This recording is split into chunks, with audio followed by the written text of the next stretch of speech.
Welkom bij Scheldemondig. Mijn naam is Jan Rubbens, presentator. En wij nodigen mensen uit met passie. En deze keer passie voor onder andere communicatie, maar ook marketing. Met wie heb ik het genoegen? Met Odile de Poter. Aangenaam. Dag Odile. Hi. Ja, ik ken jou natuurlijk uit de krant natuurlijk. En ook van je website. Maar ook van Wijntje Rock hebben we elkaar ontmoet. Klopt. Ja. Geweldig, hè? We hebben een lekkere kop koffie gedronken samen. Zeker te weten. Ja. Lekker op een bankje gezeten toen en noem maar op.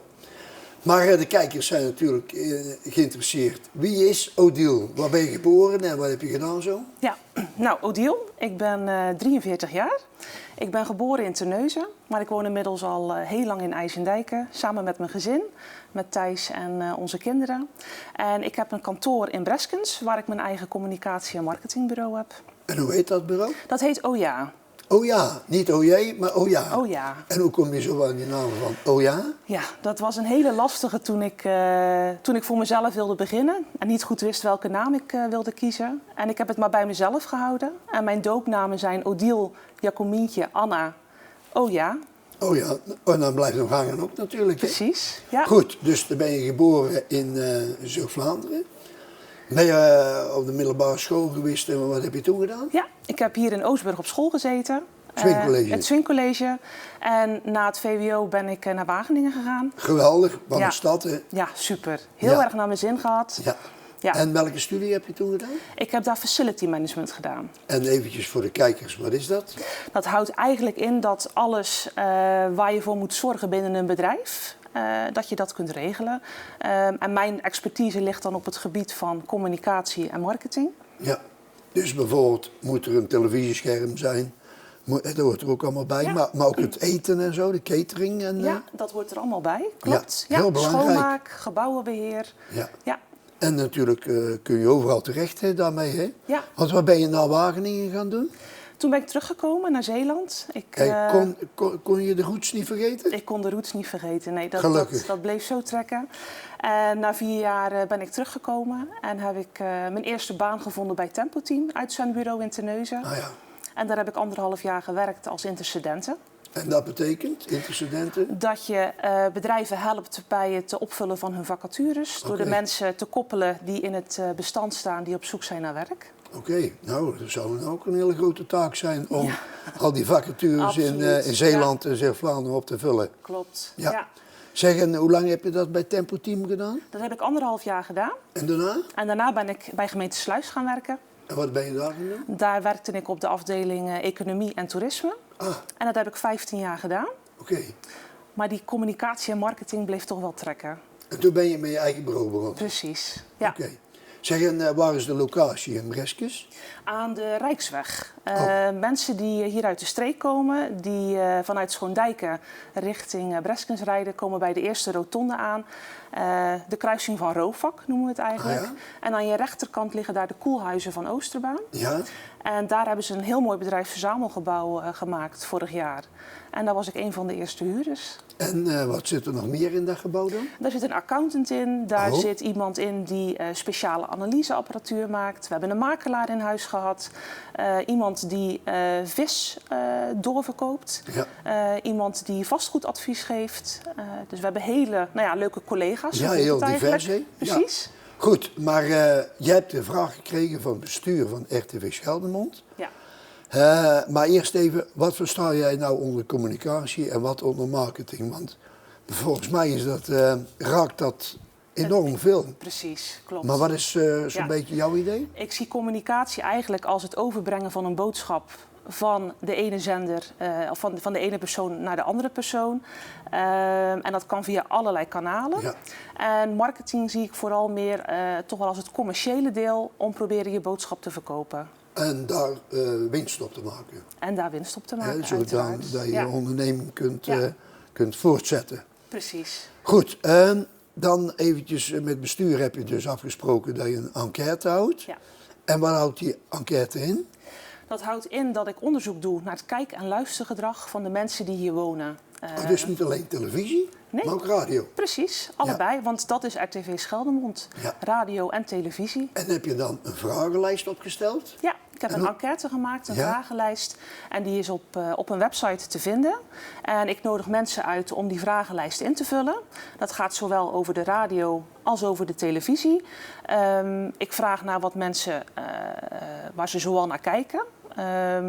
Dat kan een lokale omroep zijn, maar dat kan ook een regionale of landelijke omroep zijn. En ik vraag dan ook wat ze graag zouden willen zien. Want dat is eigenlijk de vraag die we ook zouden willen weten bij RTV Geldermond. En daar kunnen ze dus invullen. Ja, precies. Dit kunnen ze verbeteren of dat meer aandacht aan besteden. Precies. Ja. Zeg, en die enquête, hè, die heeft, ik laat het even zien. Dus even aan die camera. Dat is dus, wat vind jij van RTV Geldermond? Ja. Dus daar hebben natuurlijk een aantal mensen al die enquête ingevuld.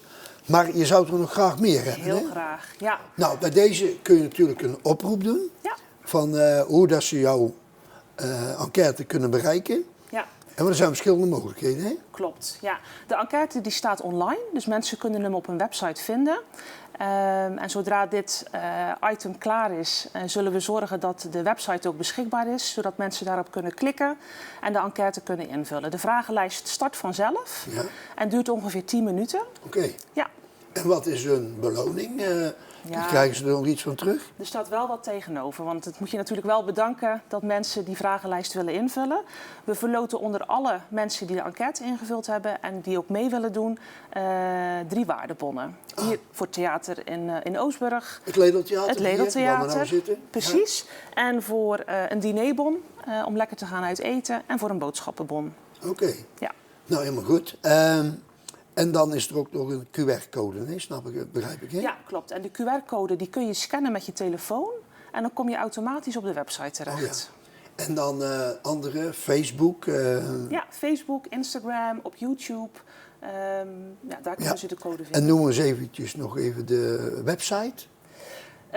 De website van de waar ze de enquête kunnen vinden? Ja, die staat ook hier in het krantenartikel. Ja. En dat is qrco.de/RTVS. Nou, daar weet onze regisseur Joël wel eventjes een oplossing voor. Dat denk ik ook, ja. Zeg, dan even de passie voor communicatie en marketing. Daar hebben we het al over gehad. Je bent er zelfs voor teruggekomen uit Wageningen. Je bent weggegaan bij de gemeente Hulst. Waarom? Oh ja, met die mooie naam. Ja. En die passie. Hoe kun je dat gevoel even uitleggen? Ja, lastig denk ik om de passie. Ik denk vooral de passie voor je eigen streek. Ja. Waarom ik heel graag teruggekomen ben. Omdat ik hier heel graag woon. Toch wel hier met mijn voeten in de klei sta. En de passie voor mijn vakgebied. Ik merkte dat ik het heel erg leuk vind om het verhaal achter iets te kunnen vertellen. Achter een persoon of achter een gebeurtenis. En ik merkte dat me dat ook wel goed afging om een verhaal onder woorden te brengen. Maar ook met mensen mee te denken hoe zij hun verhaal, hun boodschap kunnen overbrengen op anderen. Ja. En ik word daar heel erg blij van. Ja, en dat vind ik leuk om over te brengen. Ja, want welke klanten heb je bijvoorbeeld al gehad? Ik heb iets gelezen op jouw website van Middelburg. Wat heb je daar gedaan? Bij de gemeente Middelburg. Daar heb ik geholpen met Europese projecten die dan door de gemeente Middelburg uitgevoerd werden. En ik heb dan geholpen om alles te vertellen wat er aan opbrengsten was binnen dat Europese project. Maar ik heb bijvoorbeeld ook voor een woonwinkel in Oostburg gewerkt.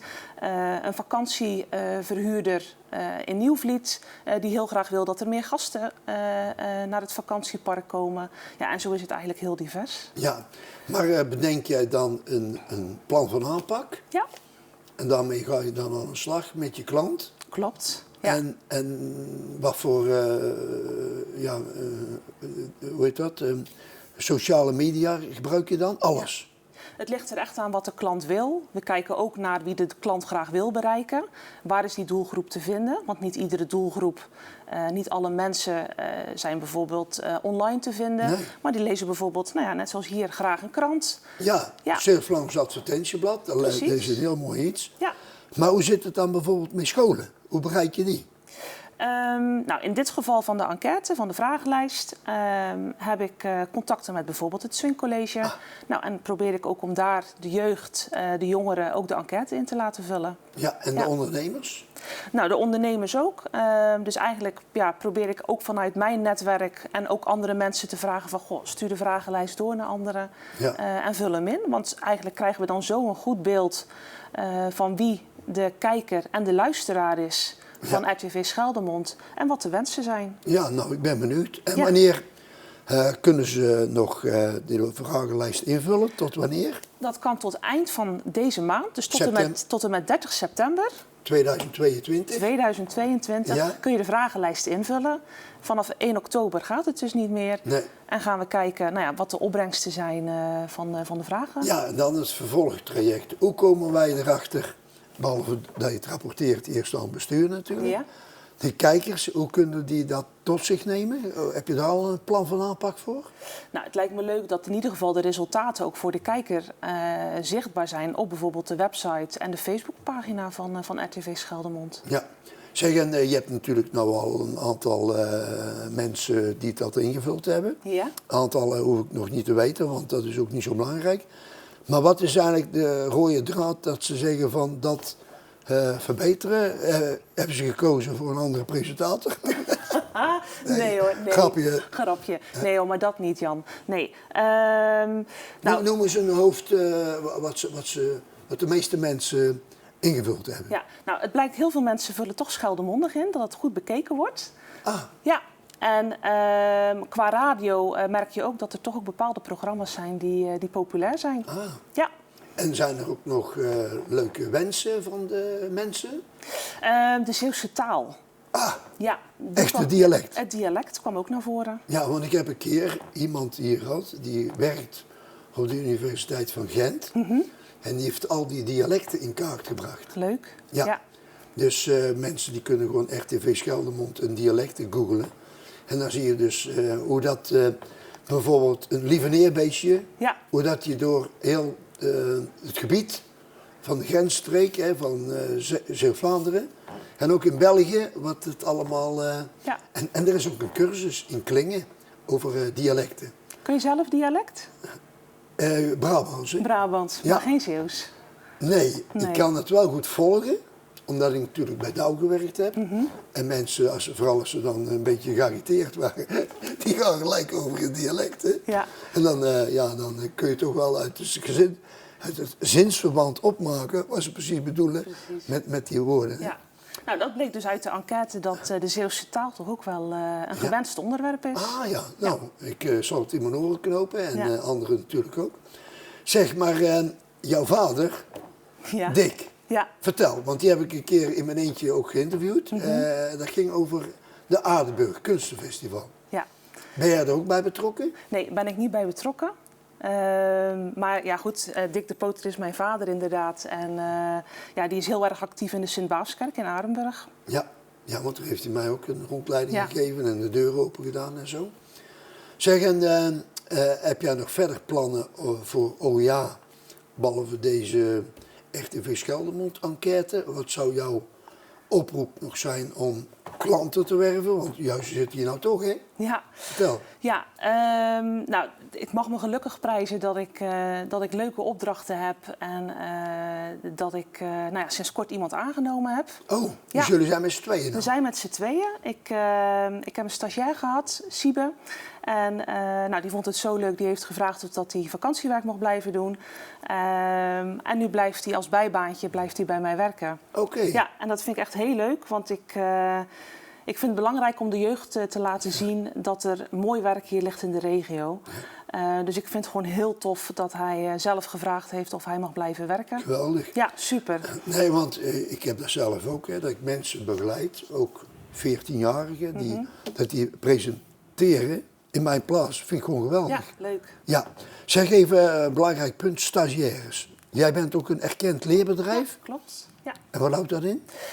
Dat je eigenlijk alle voorzieningen hebt binnen je bedrijf om jongeren op een goede manier op te vangen. Om ze om hen wat te leren en zorgen dat ze hun stage tot een goed eind brengen. En wat voor niveau moet ik dan denken? Is dat mbo, hbo? Allebei.